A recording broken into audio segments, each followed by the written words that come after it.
Two things. Number one, where the heck is the Recolor Tool? Well, for now, the Recolor Tool feature has been replaced by the automatic color fill. Procreate says it's a better solution, so we have to see if things are going to change or not. And number two, where are the private layers? You go to add and then swipe left to insert a private file, a private photo, or even take a private photo. It's basically a layer that will not appear in the replay. Super easy, and I guess tracers are now going to have a fun time with this one, but not for too long because more and more people are going to find out about private layers.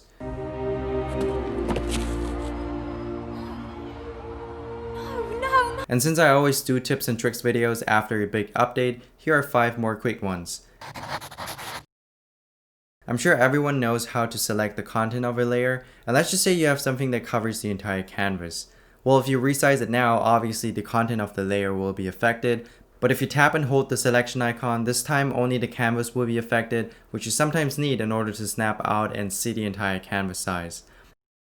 And while we're talking about snapping out, again, everybody knows about this. You pinch out with 2 fingers to see the original canvas size, but how about pinching back in? This lets you go back to the previously zoomed in size. Very useful if you find yourself snapping out by accident.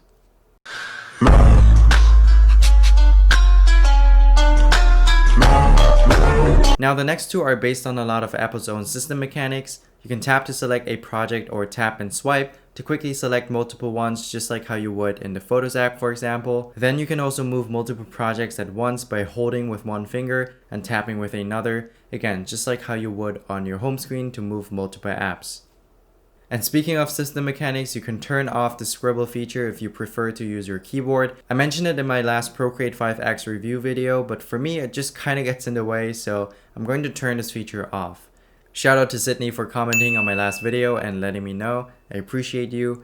And the last bonus one, it's not a trick really, it's just because I saw a lot of you commenting. This is the complete list of iPads that support face paint.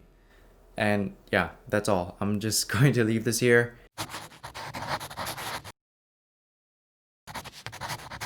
A rather short one, I know. I think it's also mainly because I'm just figuring things out on my own as well. Plus I'm a bit busy preparing for my upcoming brush pack release. And remember, it hasn't even been a week since the official launch of Procreate 5X. Chances are some things might change. If that happens, I will definitely let you guys know, so don't forget to subscribe for calligraphy and Procreate related content. Thank you so much for watching this quick tips and tricks video, and I will see you guys in my next one. So there's a new feature called palette capture, which lets you turn any scenery into a color palette.